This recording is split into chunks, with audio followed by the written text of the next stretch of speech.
এই ইমরান ভাই, ইমরান ভাই,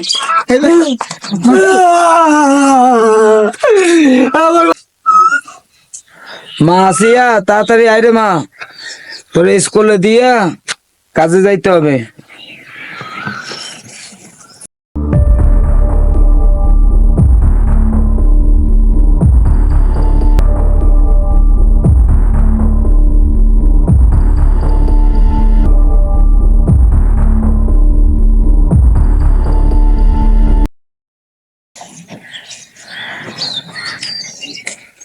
মা আসিয়া আরে মা তাড়াতাড়ি আয়, তোর জন্য তো আমার প্রতিটা দিন কাজে লেট করে যাওয়া হইতেছে। তোরে স্কুলে দিয়ে তারপরে আমার কাজে যাইতে হয়, তুই বুঝিস না পরের কাজ করি।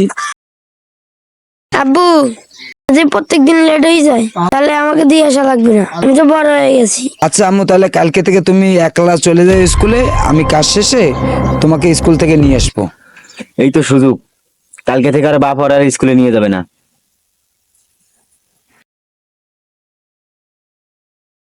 আব্বু, আমি চলে গেলাম, স্কুল ছুটি হইলে আমার নিয়ে এসছেন।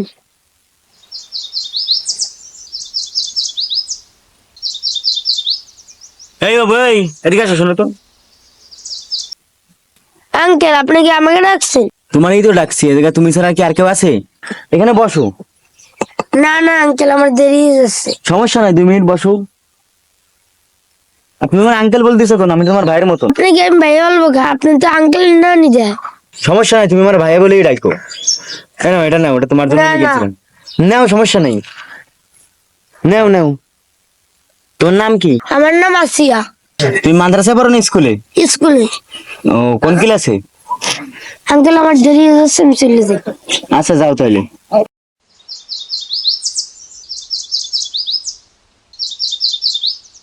এই আসিয়া, এদিকে আসো তো।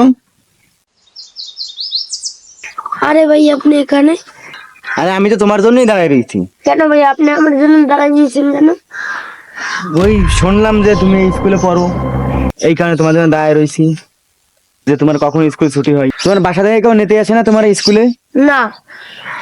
তাহলে তোমার এর ভয়তে আমি বাসায় দিয়ে আসি, চলো।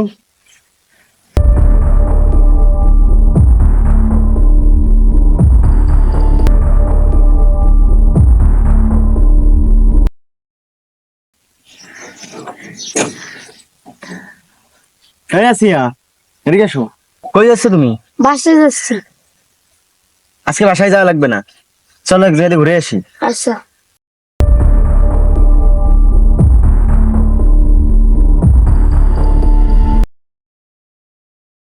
ভাই, আমরা কোথায় যাচ্ছি? এই যে পিছে একটু কাজ আছে, চলো।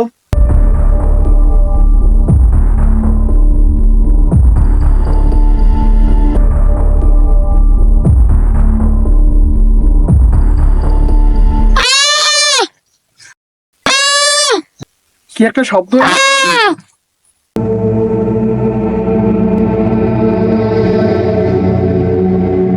আর ওই সামনে দৌড়ে যাচ্ছে, দেখ কি হয়েছে। আওয়াজটা তো এদিক দিয়ে আসছিল, আর ছেলেরা তো এদিক দিয়ে দৌড় দিচ্ছে।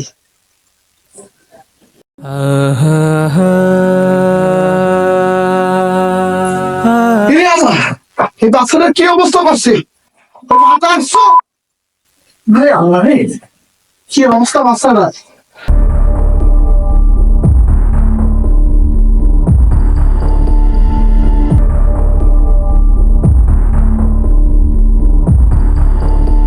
কি হয়েছে ভাই, কি হয়েছে ভাই, কি? ওর একটা বেড়া সর্বনাশ করতে। এই তো আমাকে আসিয়া ভাই, তুমি সবাই ছিল সাথে সাথে চলো।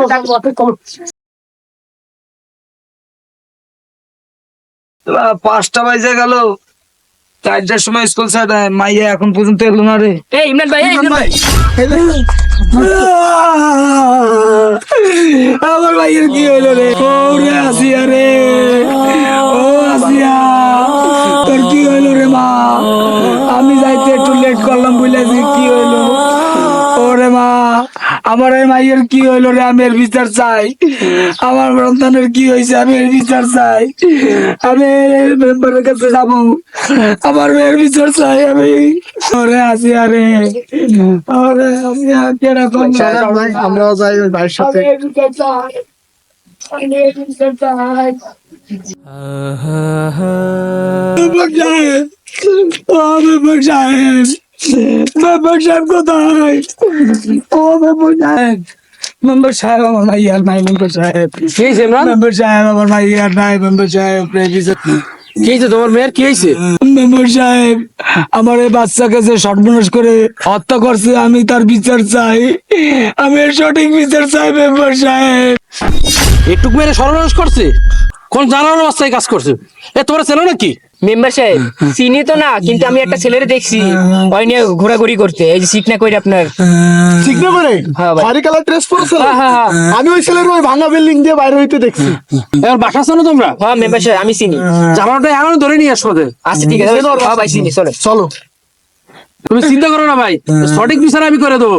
ওই যে শ্যামবাড়া বাসা ওই দিকে, ওই পাশে হ্যাঁ। চল।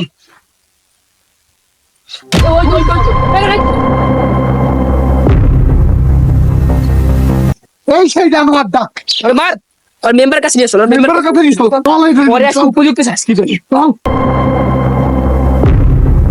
আর প্ল্যান নিছিলিস? হ্যাঁ? তুই খাইনি। এই যে মেম্বার সাহেব নিয়েছি ওরে আমি। বাবা এটা দাও।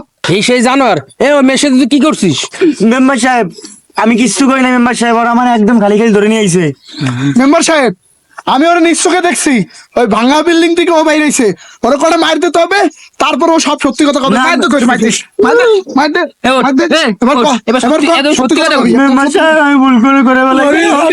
এই দেখে দাঁড়া, এবার দাঁড়া, মেম্বার সাহেব বিচার কর, দাঁড়া। মেম্বার সাহেব আমার ভাইয়ের বিচার বিচার করো। চাই। এ ওরা আমার বাড়ির পিছনে নিয়ে চল, যা যা করো আমি করবো না, চল।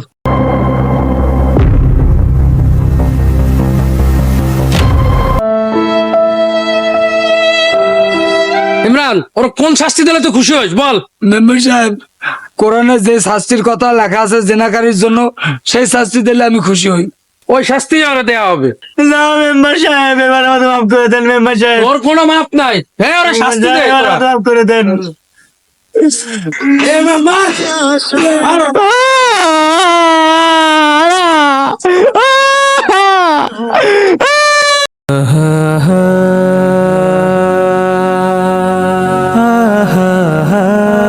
এদেশে ধর্ষণকারীর আগে ধর্ষিতা মারা যায়। বাংলাদেশে যদি এরকম কোরআনের আইন চালু হতো, একটা মাত্র ধর্ষণের বিচার এরকম হতো, হয়তোবা পরবর্তীতে আর কোনো ধর্ষণ বাংলাদেশে হতো না। তাই বাংলাদেশ সরকারের কাছে আমাদের একটাই দাবি, এরকম একটা ধর্ষণের বিচার আল্লাহর বিধান অনুযায়ী করেন, হয়তোবা পরবর্তীতে আর কোনো ধর্ষণ বাংলাদেশে হবে না।